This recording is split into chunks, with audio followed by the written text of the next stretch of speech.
O Brasil é um dos países com impostos mais caros do mundo. Mas você realmente sabe o que está pagando e quando tem direito a desconto? Esse é o nosso assunto de hoje no quadro É o Seu Direito. A repórter Juliana de Paula está em Campinas com uma advogada que vai esclarecer aí todas as nossas dúvidas. Oi, Ju, tudo bem? Bom dia.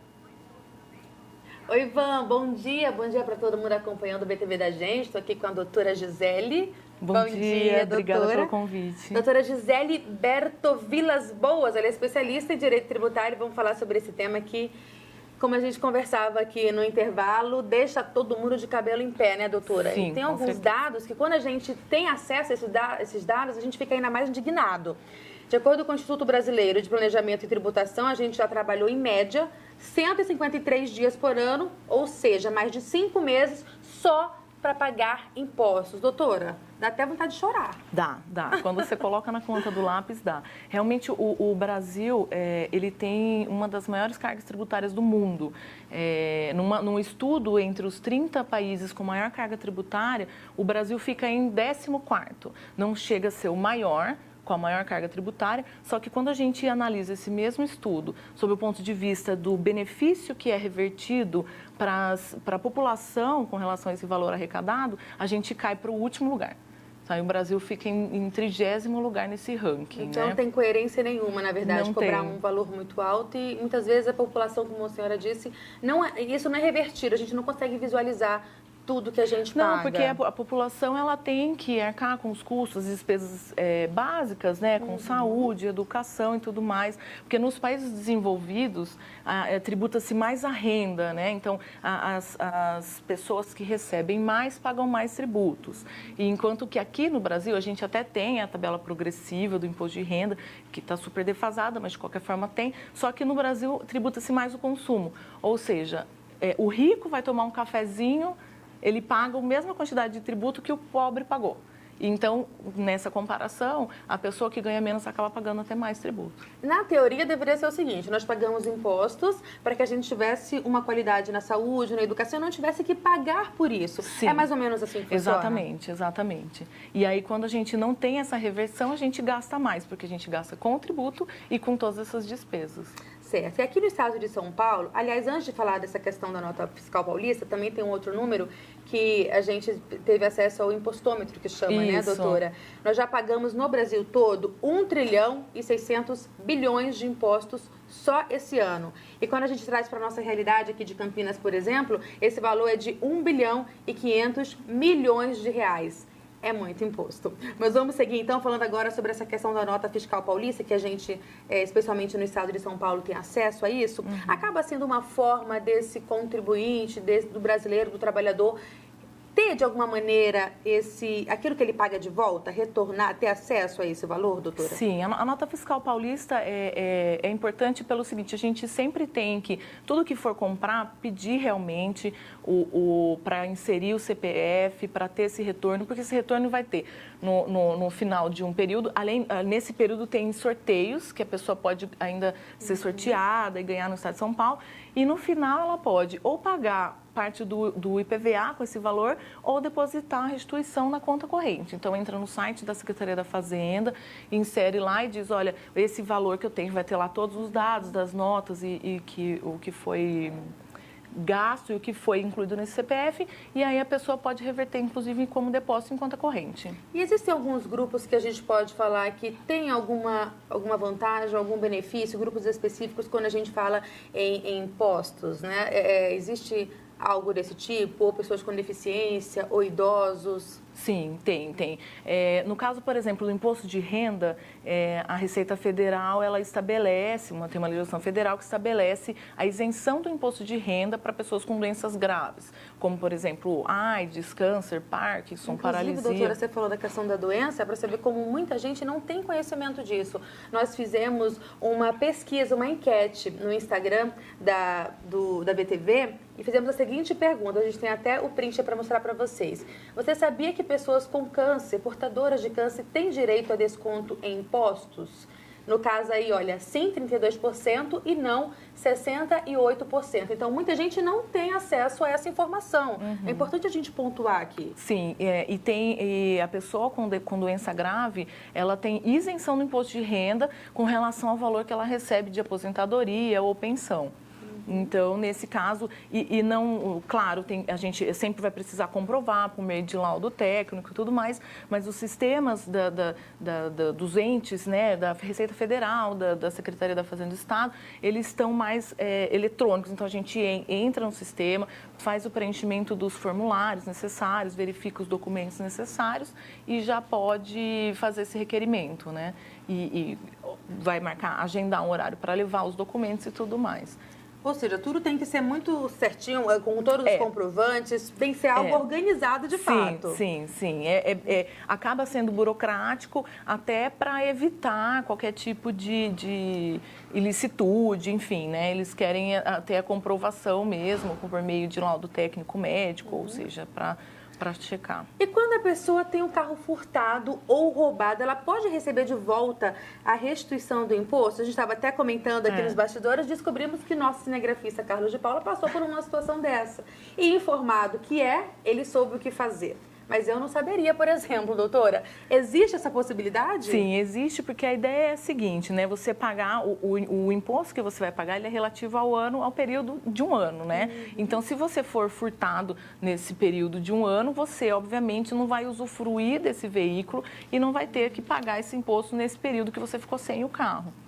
Então, isso também tem como reverter, né? Proporcionalmente. Certo. Aqui em Campinas, especialmente, aposentados, pensionistas podem pedir isenção no valor do IPTU. Sim. Agora, quando que isso pode acontecer? Qualquer aposentado, qualquer pensionista, em qualquer situação pode ter esse benefício ou não? Então, também tem algumas regrinhas. Aqui em Campinas, em várias cidades isso é comum, mas falando em Campinas, a gente tem o desconto, a isenção do IPTU em caso de aposentado ou pensionista.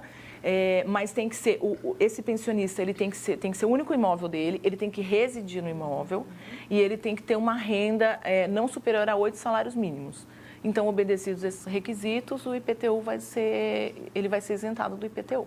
E ainda falando aqui dessa questão local da cidade de Campinas, a Câmara aprovou no início de setembro, dia 5, o aumento do Imposto sobre Serviços de Qualquer Natureza, que é o ISSQN. Isso. O que é, de fato, esse imposto e como que isso pode interferir, impactar na nossa vida, na vida de quem está acompanhando a gente em casa? O imposto sobre serviço, ele tributa realmente a prestação do serviço. Então, sempre que a gente toma um serviço, o prestador ele tem esse dever de fazer esse recolhimento. Agora, em setembro, teve a aprovação dessas alterações que vão passar a valer no começo de janeiro, em janeiro de 2018, onde o que aprovou-se foi o seguinte: 2 alíquotas agora vão ser existentes aí para Campinas, então, de 2% ou 5%. Então, algumas atividades foram mais prejudicadas, como construção civil, que pagava uma alíquota de 3,5%, vai passar a pagar uma alíquota de 5%.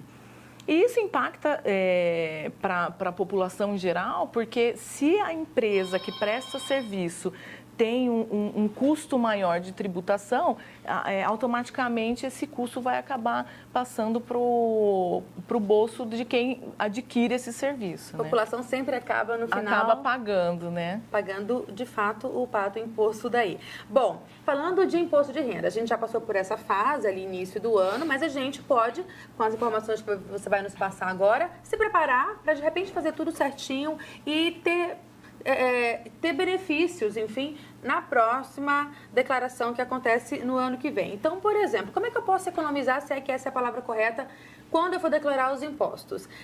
O que eu posso usar de comprovante que possa falar, olha, gastei com isso, não deveria ter gasto com isso? Isso pode servir de alguma maneira para me ajudar nesse sentido? Sim, sempre que a gente vai fazer a declaração do imposto de renda, a gente vai então determinar qual foi a renda que a gente teve, e dentro desse conceito de renda tem alguns itens que a gente pode deduzir, a gente pode excluir dessa base, né? Então, por exemplo, quando a gente tem uma despesa médica, uma despesa com instrução, pagamento de pensão alimentícia... Despesa construção? formação, a senhora disse? Com instrução. Com instrução, ou Isso, seja, faculdade, com faculdade, ensino fundamental, tem também algumas regrinhas, tem limites.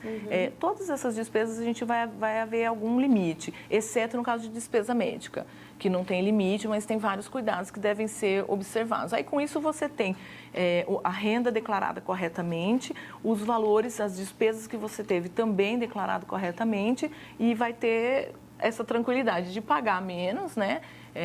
Imposto, mas declarando tudo direitinho. Agora, mais uma vez, a gente pontua a questão da organização. Sim. Ou seja, marquei uma consulta, o que eu preciso fazer no ato ali? Marquei a consulta com o ginecologista. O que eu preciso saber desse consultório, desse médico, para ter tudo certinho na hora de fazer a minha declaração?